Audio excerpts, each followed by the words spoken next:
സംസ്ഥാനത്ത് ഗുണ്ടാ സംഘങ്ങൾ തമ്മിലുള്ള സംഘർഷങ്ങൾ, അതേ തുടർന്ന് നടക്കുന്ന കൊലപാതകങ്ങൾ, ഇതൊക്കെ ഇപ്പോൾ നിത്യസംഭവങ്ങളാണ് കേരളത്തിൽ. സ്ഥിരമായി കുറ്റകൃത്യങ്ങളിൽ ഏർപ്പെടുന്നവർ, സാമൂഹ്യ വിരുദ്ധർ, മയക്കുമരുന്ന് മാഫിയകൾ, കൊള്ളസംഘങ്ങൾ എന്നിവർക്കെതിരെ കർശന നടപടിയെടുക്കാൻ പോലീസിനും സർക്കാരിനും അധികാരം നൽകുന്ന നിയമമാണ് ഗുണ്ടാ നിയമം. പലപ്പോഴായി നമ്മൾ കേൾക്കാറുണ്ട് കാപ്പ നിയമം, കാപ്പ ചുമത്തി എന്നൊക്കെ. ശരിക്കും എന്താണ് കാപ്പ നിയമം? ആർക്കാണ് കാപ്പ ചുമത്തുന്നത്? നോക്കാം പ്രത്യേക സെഗ്മെന്റ് ജൂറിസ്. നമ്മൾ കാപ്പ നിയമത്തിനെ പറ്റി മനസ്സിലാക്കുന്നതിന് മുമ്പ് ഒരു കോൺസ്റ്റിറ്റ്യൂഷണൽ ഫ്രെയിംവർക്ക് എന്താണെന്ന് കൂടി മനസ്സിലാക്കിയത്. അതായത് ഒരു നിയമത്തിൻ്റെ ഒരു due process of law follow ചെയ്യാതെ നമുക്കൊരു വ്യക്തിയുടെയും പേഴ്സണൽ ലിബർട്ടീനോ അല്ലെങ്കിൽ ഒരു പ്രിവെൻറ്റീവ് ഡിറ്റൻഷനിലോ ഒരാളെ നമുക്ക് സബ്ജക്റ്റ് ചെയ്യാൻ പറ്റില്ല. അപ്പോൾ അങ്ങനെ സബ്ജക്റ്റ് ചെയ്യണമെങ്കിൽ ഒരു നിയമപരമായിട്ടുള്ളൊരു പ്രോസസ്സ് അണ്ടർഗോ ചെയ്യണം. ആ നിയമപരമായ പ്രോസസ്സിന് വേണ്ടിയിട്ടാണ് ഇവിടെയുള്ള ആൻറ്റി സോഷ്യൽ ആക്ടിവിറ്റീസിനെ കർബ് ചെയ്യാൻ വേണ്ടിയിട്ടാണ് കേരള സർക്കാർ ഈ Kerala anti social activities prevention act എന്ന് പറഞ്ഞിട്ടുള്ള ഒരു നിയമം പാസ്സാക്കിയത്. ഈ നിയമപ്രകാരം anti social activities within the state അതിനെങ്ങനെ കർബ് ചെയ്യാം എന്നുള്ളതിനുള്ള ഒരു മാർഗരേഖകൾ തരുന്നൊരു നിയമമാണ്. ഈ നിയമം അനുസരിച്ച് മെയിനായിട്ട് 2 തരമായിട്ട് ക്ലാസിഫൈ ചെയ്തിട്ടുണ്ട്. അതായത് ഒന്ന് ഗുണ്ട, വേറൊന്ന് റൗഡി. ഗുണ്ട എന്ന് പറയുന്നത് നിർവചിച്ചിട്ടുണ്ട് കുറച്ചും കൂടി സീരിയസ് ആയിട്ടുള്ള ഒഫൻസസിൽ പെടുന്ന ആൾക്കാരാണ് ഈ ഗുണ്ട എന്നുള്ള നിർവചനത്തിൽ കൊണ്ടുവന്നിരിക്കുന്നത്. അത് നമ്മളിപ്പോൾ പറയുകയാണെങ്കിൽ ഇപ്പോൾ വ്യാജവാറ്റ്, കുഴൽപ്പണം, ഡ്രഗ്സ്, ഭൂമാഫിയ, ഇതുപോലുള്ള വളരെ സീരിയസ് ആയിട്ടുള്ള സൊസൈറ്റീനെ മൊത്തത്തിൽ അഫക്റ്റ് ചെയ്യാൻ സാധ്യതയുള്ള പോലത്തെ കുറ്റകൃത്യങ്ങൾ ചെയ്യുന്ന ആൾക്കാരാണ് ഈ ഗുണ്ട എന്നുള്ളത് നിർവചനത്തിൻ്റെ അകത്ത് കൊണ്ടുവന്നിരിക്കുന്നത്. അതുപോലെ തന്നെ റൗഡി എന്നൊരു നിർവചനം കൂടി തന്നിട്ടുണ്ട്. അത് കുറച്ചുകൂടി IPC പ്രകാരം അല്ലെങ്കിൽ ഇപ്പോഴത്തെ BNS പ്രകാരമുള്ള കുറ്റകൃത്യങ്ങൾ, ലൈക്ക് മോഷണം, തെറ്റ്, മേർഡർ, അല്ലെങ്കിൽ പബ്ലിക് ട്രാങ്ക്വിലിറ്റിക്കെതിരായിട്ടുള്ള, ഹ്യൂമൻ ബോഡിക്കെതിരായിട്ടുള്ള, സ്വത്തിനെതിരായിട്ടുള്ള കുറ്റകൃത്യങ്ങൾ, അങ്ങനെയുള്ള കുറ്റകൃത്യങ്ങൾ ഏർപ്പെടുന്നവരാണ് റൗഡി എന്നുള്ള നിർവചനത്തിൽ കൊണ്ടുവന്നിരിക്കുന്നത്. ഇതിൽ തന്നെ കുറച്ചുകൂടി സീരിയസ് ക്ലാസിഫിക്കേഷനായിട്ട് നോൺ ഗുണ്ട, അതായത് അറിയപ്പെടുന്ന ഗുണ്ട, അല്ലെങ്കിൽ നോൺ റൗഡി, അല്ലെങ്കിൽ അറിയപ്പെടുന്ന റൗഡി എന്നിങ്ങനെ 2 സീരിയസ് ക്ലാസിഫിക്കേഷനാണ് ഫർദറായിട്ട് ക്ലാസിഫൈ ചെയ്തിരിക്കുന്നത്. അതിൽ നോൺ ഗുണ്ട എന്ന് പറയുന്ന ഒരാളെന്ന് പറയുന്ന നിർവചനത്തിനകത്ത് വരണമെങ്കിൽ ഒരു തവണയെങ്കിലും ഇതുപോലുള്ള ഏതെങ്കിലും ഒരു കുറ്റകൃത്യത്തിൽ കോടതി ശിക്ഷിക്കുകയോ അതല്ലെങ്കിൽ 2 അല്ലെങ്കിൽ അതിൽ കൂടുതലോ ഇതുപോലുള്ള കുറ്റകൃത്യങ്ങളിൽ ഉൾപ്പെട്ടിട്ടുള്ള ഒരാളാണെങ്കിലാണ് നോൺ ഗുണ്ട ആയിട്ട് കണക്കാക്കുന്നത്.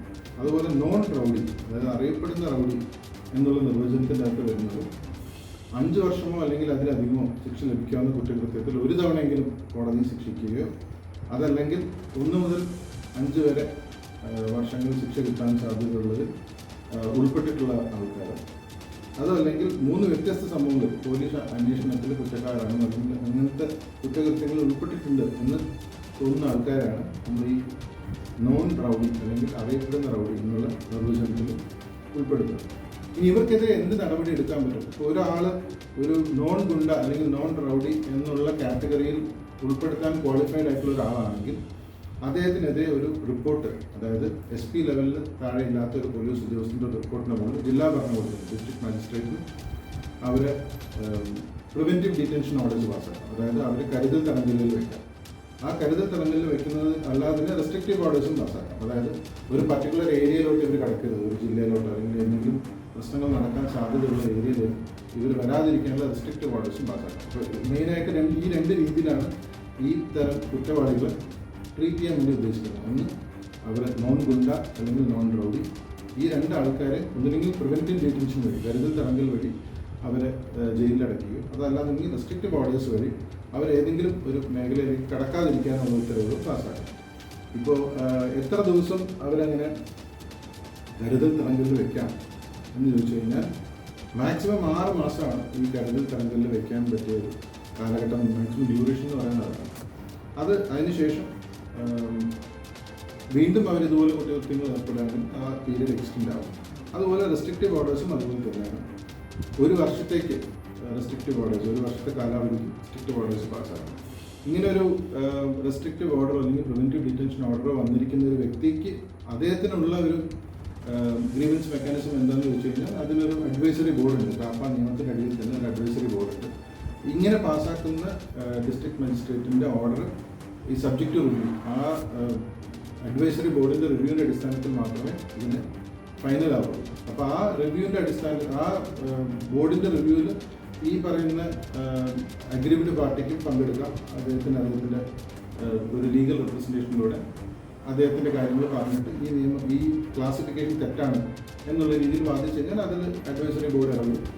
അതിനും മുകളിൽ അഡ്വൈസറി ബോർഡിൻ്റെയും ഓർഡറിൻ്റെ മുകളിൽ ഹൈക്കോടതിയിൽ അവർക്ക് സമീപിക്കാവുന്നതാണ്. മെയിനായിട്ട് നമ്മൾ മനസ്സിലാക്കേണ്ട ഒരു കാര്യം, ഈ ഗുണ്ടകളുടെ ആക്ടിവിറ്റി തടസ്സപ്പെടുത്താൻ വേണ്ടിയിട്ട് കേരളത്തിലുള്ള നിയമമാണ് കാപ്പ.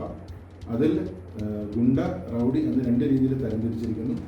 അതിൽ കുറച്ചും കൂടി സീരിയസ് ആയിട്ട് അറിയപ്പെടുന്ന ഗുണ്ട അല്ലെങ്കിൽ അറിയപ്പെടുന്ന റൗഡി എന്നുള്ള കാറ്റഗറിയിൽ പെടുന്ന ആൾക്കാരാണെങ്കിൽ അവർ കരുതൽ തടങ്കൽ വഴിയോ അല്ലെങ്കിൽ റെസ്ട്രിക്റ്റീവ് ഓർഡേഴ്സ് വഴിയോ ആ കുറ്റകൃത്യങ്ങൾ തടയാൻ വേണ്ടിയിട്ടുള്ള നടപടികൾ ജില്ലാ ഭരണകൂടത്തിന് എടുക്കാൻ സാധിക്കും. ഈ കാപ്പ പോലെ തന്നെ നമ്മൾ കേൾക്കുന്ന വേറെ വാക്കാണ് UAP അടിച്ചു തരും എന്നൊക്കെ പറഞ്ഞു കേൾക്കുന്നത്. അത് UAP എന്ന് പറഞ്ഞാൽ കാപ്പ പോലെ തന്നെ നാഷണൽ സെക്യൂരിറ്റീനെ ബാധിക്കുന്ന പോലെ അല്ലെങ്കിൽ നേഷനെതിരെയുള്ള കുറ്റകൃത്യങ്ങൾ വരുന്ന സമയത്ത് UAP ചുമത്തിയിട്ട് ഇതേപോലുള്ള കരുതൽ തടങ്കലിൽ വെക്കാവുന്നതാണ്. ഇതിലിപ്പോൾ 6 മാസത്തേക്ക് സമയപരിധി ഇല്ലെങ്കിൽ UAP അങ്ങനത്തെ സമയപരിധികളൊന്നും തന്നെ ഇല്ല. യൂണിയൻ ഗവൺമെൻറ്റിൻ്റെ റിപ്പോർട്ട് അനുസരിച്ച് എത്ര കാലം വേണമെങ്കിലും കരുതൽ തടങ്കലിൽ വെക്കാൻ കഴിയും. ഏറ്റവും പുതിയ വാർത്തകളും വിശേഷങ്ങളും വിരൽത്തുമ്പിലറിയാൻ സീ മലയാളം ന്യൂസ് എല്ലാ ഡിജിറ്റൽ പ്ലാറ്റ്ഫോമുകളിലും ലഭ്യം.